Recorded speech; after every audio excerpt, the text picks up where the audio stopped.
আসসালামু আলাইকুম। গৃহস্থালী ও রন্ধনশৈলী চ্যানেলে নিয়ে এসেছি গরুর মগজ ভুনার রেসিপি।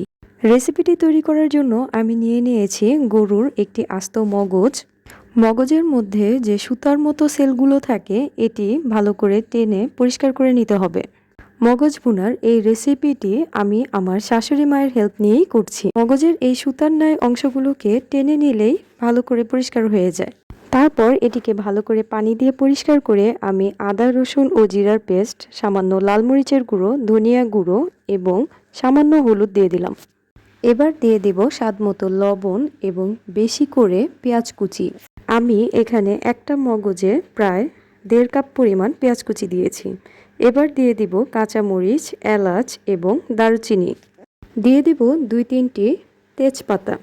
এরপর কাঁচামরিচ বাদে সবগুলো উপকরণকে আমি ভালো করে হাত দিয়ে মেখে নেব।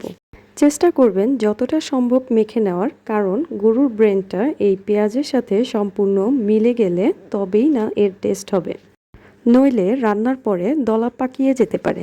মাখানোর সময় কিছুটা পানি নিয়ে নেবেন, তাতে করে মাখানো অনেক বেশি সহজ হয়ে যায়। একটু সময় নিয়ে ভালো করে মেখে আমি এটিকে মেরিনেট করার জন্য 10-15 মিনিট রেখে দেব।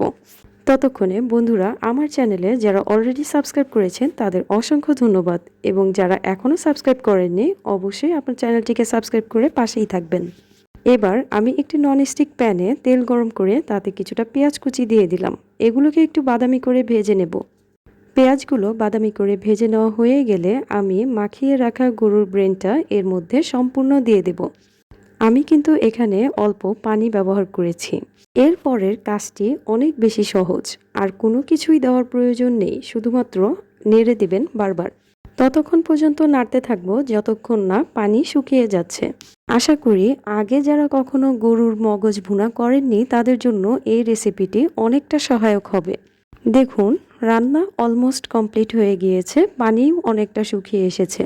যখন এটি থেকে তেল বের হয়ে আসবে তখন বুঝে যাবেন যে এটি সম্পূর্ণ কমপ্লিট হয়ে গিয়েছে।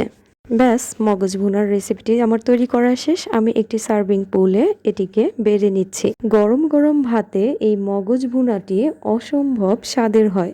আশা করি এই ভিডিওটি আপনাদের ভালো লেগেছে। আপনাদের ভালো লাগাই আমার এই ক্ষুদ্র চ্যানেলের সার্থকতা। ভিডিওটি আপনাদের কেমন লেগেছে বা এই বিষয়ে কোনো কোশ্চেন থাকলে তা অবশ্যই আমাকে কমেন্ট বক্সে জানাবেন। পরবর্তী নতুন ভিডিও দেখার জন্য আপনাদের আমন্ত্রণ রইল। ভিডিওটি দেখার জন্য আপনাদের অসংখ্য ধন্যবাদ। সবাই অনেক অনেক ভালো থাকবেন। ধন্যবাদ সবাইকে। আল্লাহ হাফেজ।